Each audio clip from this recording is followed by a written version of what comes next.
Hello everyone, I'm Jasmine Trigg. I'm an Associate Scientist at SARTORIUS, and today I'll be discussing quantifying morphological change using label-free live cell analysis. So after a quick introduction into live cell analysis and kinetic monitoring, I will cover our new IncuSight Advanced Label-Free Classification software module. And I'll also present some neurodegenerative biological paradigms that it can be applied to, where we see morphological changes in our cells, for example, in cell health or differentiation assays. So firstly, what is live cell analysis? In simplistic terms, it is continuous cellular measurement. So using specialized live cell analysis systems, we can monitor our cells throughout all research phases, from their culture to their manipulation, and of course, all throughout an assay time course. So this provides relevant information in real time and enables data acquisition from living cells in a non-perturbing manner. And we can use this to answer multiple research questions.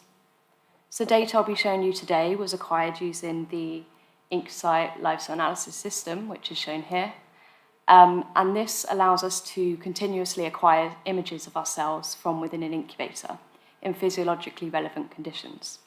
And because of this, it is ideal for the long-term morphological analysis of our cells.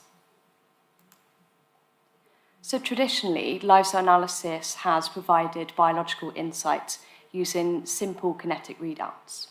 So these can be based on phase measurements, such as label-free monitoring using confluence, or on fluorescence measurements. So in the example shown here, where we can quantify phagocytosis in microglia through an increase in a fluorescence signal of a pH-sensitive dye. So over time, these readouts have moved from being population-based to focusing more on individual cells on a cell-by-cell basis. And this has really allowed us to interrogate things further. For example, using cell-by-cell analysis, we can gain morphological information on cells using univariate morphology readouts, such as cell eccentricity or cell area. Although these are insightful, they act as a surrogate for total cell morphology, as they can be limited when we're trying to quantify complex and diverse morphological features of cells. However, the development of advanced machine learning algorithms has facilitated the development of more complex, quantitative, label-free methods that, in combination with live cell imaging, allow us to monitor kinetic changes in cell morphology. For example, we can perform counts of viable versus apoptotic morphologies, or this allows us to monitor dynamic changes that occur during differentiation, as exemplified in the video here of iPSC-derived microglia. This advanced analytical approach uses multivariate data analysis, and this is an unbiased and very thorough way of quantifying cell morphology, as instead of using a single metric, it incorporates a number of different features of cells, such as the shape, the size, or the texture. And some of the metrics that we can use for this are shown here. And what this really allows us to do is adapt this to a wide range of different cell morphologies. So this does sound quite complex, and therefore we have developed the IncuSight Advanced Label-Free Classification software.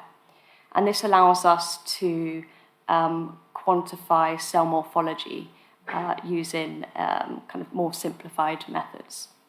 So with this, it enables you two user-defined classes of cells with distinct morphologies to be identified and quantified over time. So in the next couple of slides, I'll go through the workflow of this software and also present some of its applications. So we've built the advanced label-free classification of cell morphology into a simplified and user-friendly workflow. So the schematic shown here is an example using the label-free live dead assay. So first we can acquire our images using the IncuSight, and then we can segment the individual cells using our cell-by-cell analysis. With the advanced label-free classification add-on, this allows us to process the images using our advanced algorithms and quantify the different features of the cells. And actually, as part of this, we incorporate over 20 different metrics. Using a classifier, we can then train using 2 control populations. So in this example, we'd have images of live control populations and dead control images as well. So once trained, this classifier can then be applied to all of your wells across the time course, and then we can get population data from this as well. So I'll go into a bit more detail into the classification workflow on the next slide. So as I've mentioned before, after image acquisition and cell-by-cell segmentation, the next step is to train the classifier. And this is really the most critical step of the workflow. So shown here, we have our 2 classes of interest. We have live cells and dead cells. And we can use images of these control populations to train our classifier. And all we really need to do for this is have good representative images of both classes. And this also means that in this previous step, we need to segment them really well as well. So in order to train the classifier, we have 2 workflow options. So the first is our default workflow, and this uses the whole image. And we've got some smart default settings within this to make it really easy to do. So this is based on homogeneous populations. For example, in our dead control images, we'd need at least 90% cell death for this to work. If this isn't the case, for example, if you've only got 50% differentiation within your well, we need to be able to select certain cells within the image to train our classifier. And for this, we can use the advanced training set selection or refinement mode. And although this is a little bit more time consuming, has the advantage of giving you ultimate control over your training data set. So what multivariate analysis does here is it allows you to distill a number of different morphology metrics onto a single axis. And this gives us a meaningful score value on a range between 0 and 1. So in this example here, the live cells would have a score closer to 0, and the dead cells would have a score closer to 1. So when we apply this to other images, as you can see here, every individual cell is quantified based on its morphology and assigned a score value on this range. We can then apply a threshold, and this then classes the cells into either one of these classes.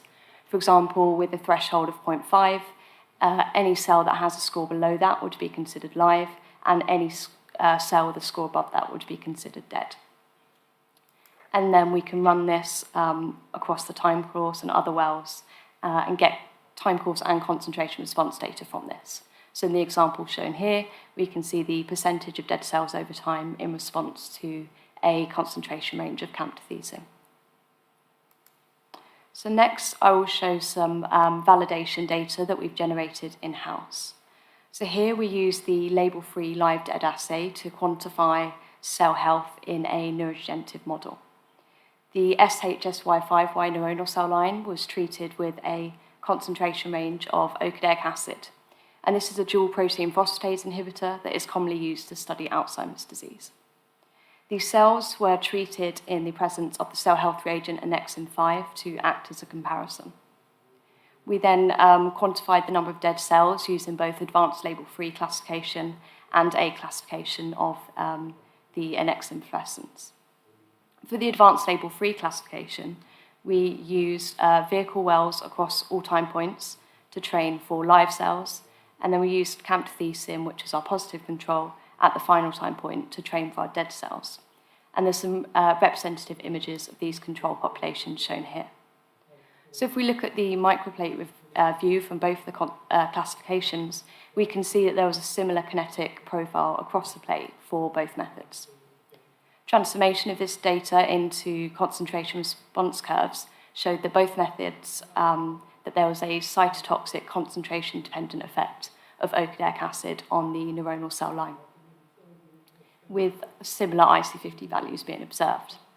The data also shows that even for difficult-to-mask cell types, such as the SHSY5Y cell line, the advanced label-free classification is able to provide a label-free readout of cell health without the need for a fluorescent cell health reagent. And this means that it's highly suitable for any sensitive cell types that you have. So the activation and differentiation of immune cells is often accompanied by morphological changes. So here we demonstrate how, using the label-free differentiation assay, we can distinguish these different phenotypes and quantify differentiation over time. So here, primary monocytes were isolated and they were differentiated to macrophages. We then activated them to either an M1 or M2 phenotype using cytokines. So as you can see, the monocytes are small, round, and semi-adherent. And then upon differentiation activation to an M1 phenotype, we have this change in morphology with an increased adherence. And it's quite a homogeneous population. We employed the advanced label-free classification.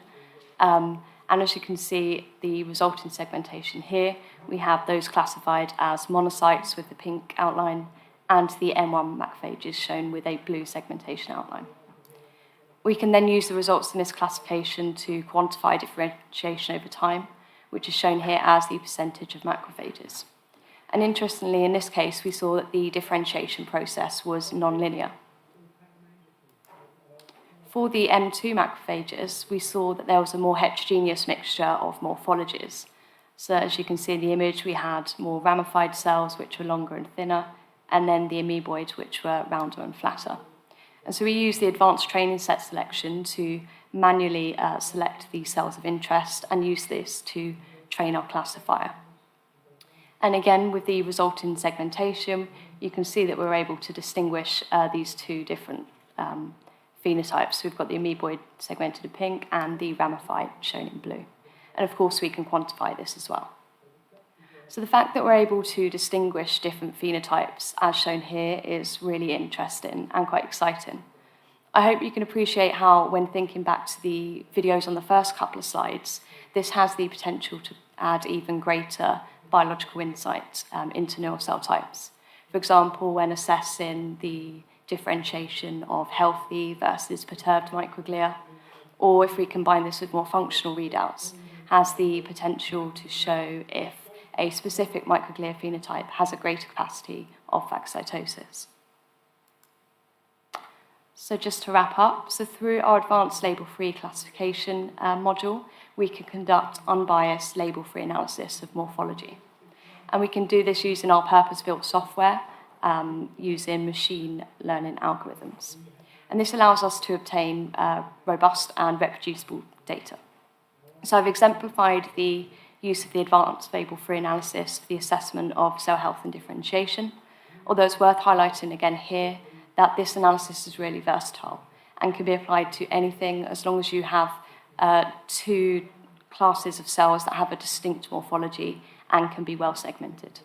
And some further applications of this analysis is shown in the table here. So overall, live cell analysis and intuitive label-free analysis have enabled non-perturbing morphological quantification of neural cell types. And this has the potential to deliver greater insight into neurodegenerative disorders. So if you'd like any further information, we have lots of material available on the website. We also have a booth today, so feel free to visit us. And then myself and two of my colleagues will be presenting a poster later on this afternoon. So that was it from me. Thank you for listening.